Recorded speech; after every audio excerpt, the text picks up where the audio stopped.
Bonjour Xavier Delbecq, je suis neuropsychologue au sein du Centre Mémoire de ressources et de recherche de Lille et je voudrais vous parler de la présentation que j'ai faite dans le cadre des JNLF sur la théorie de l'esprit, comment j'arrive à me faire une idée de ce que l'autre pense ou ressent. Alors la théorie de l'esprit, qu'est-ce que c'est? Demandez d'imaginer la situation suivante. Vous rentrez un soir chez vous et vous trouvez votre voisin devant la porte de son appartement en train de farfouiller dans ses poches et de pester. Face à cette situation, vous allez vous dire qu'il peut avoir perdu ses clés et ne peut être capable de rentrer chez lui. Si vous voyez des clés par terre, pas très loin de lui, vous pourriez être tenté de lui signaler pour l'aider ou, selon vos relations avec votre voisin, tenter de le laisser continuer à chercher. Vous êtes en conséquence fait une théorie, une hypothèse pour expliquer le comportement de votre voisin, une théorie sur son intention, rentrer chez lui, mais également sur les raisons de son énervement. Il doit avoir perdu ses clés. Cette hypothèse va en conséquence vous guider par rapport au comportement que vous allez adopter ensuite vis-à-vis de votre voisin, tel que lui marquer une certaine sollicitude, et si vous avez repéré les clés, lui indiquer où il se trouve. La théorie de l'esprit est une des capacités angulaires de mise en place d'interactions harmonieuses avec les autres. Cette capacité va nous permettre de raisonner explicitement à propos de nos propres états mentaux et ceux des autres, afin de comprendre et prédire notre propre comportement et ceux des autres. Nous allons ainsi faire des inférences sur ce qu'une autre personne peut avoir l'intention de faire, ce qu'elle peut penser par rapport à une situation, ce qu'elle peut croire ou encore même peut ressentir par rapport à cette situation.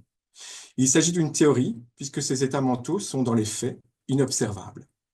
Cette capacité assure l'échange d'informations entre les individus et constitue le fondement de leur interaction. Décoder les intentions et les états mentaux d'autrui est en effet fondamental lors des interactions sociales. Des études montrent d'ailleurs que les groupes constitués des individus avec les meilleures capacités de théorie de l'esprit se révèlent plus efficaces pour travailler ensemble et démontrent une plus grande intelligence collective. À l'inverse, des dysfonctionnements de ces capacités risquent de conduire à des malentendus, voire des conflits. Nous pourrions ainsi avoir du mal à comprendre certains éléments de la situation et mal inférer l'état mental de l'autre personne, ou mal comprendre ce qu'il voulait nous dire, par exemple en ne percevant pas le sarcasme dans le commentaire de notre interlocuteur, et en interprétant en conséquence de manière littérale. Ces dysfonctionnements de la théorie de l'esprit peuvent être plus systématiques dans certaines conditions, comme ça peut être le cas dans l'autisme. Ces personnes peuvent en effet être particulièrement en difficulté dans l'interaction sociale du fait de difficultés de théorie de l'esprit.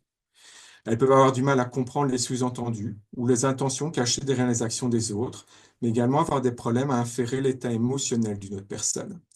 Ces difficultés vont alors être à la source de difficultés de communication, de problèmes d'empathie et plus généralement de difficultés dans leur interaction sociale et dans leur capacité à développer des relations significatives avec les autres. L'autisme n'est pas le seul exemple de conditions impactant les capacités de théorie de l'esprit. Les difficultés de ces compétences peuvent être observées dans des problématiques neurologiques d'origine neurodéveloppementale ou acquises, telles que suite à un traumatisme crânien, mais également dans le cadre d'affections psychiatriques. Dans ces différentes conditions, les conséquences de ces troubles de théorie de l'esprit seront observées plus particulièrement au niveau de l'insertion sociale des personnes. Pour autant, la nature des dysfonctionnements de théorie de l'esprit sont relativement hétérogènes entre ces différentes conditions. Ils peuvent parfois d'ailleurs relever moins d'une déficience des processus que de biais dans leur utilisation.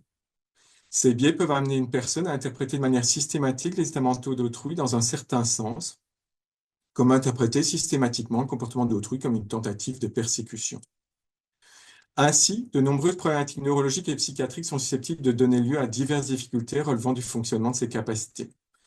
L'expression variée des difficultés de théorie de l'esprit souligne la complexité de ces capacités, que cela soit en termes de processus cognitifs nécessaires à leur bonne mise en place, ou en termes de réseaux de régions cérébrales impliquées pour leur bon fonctionnement.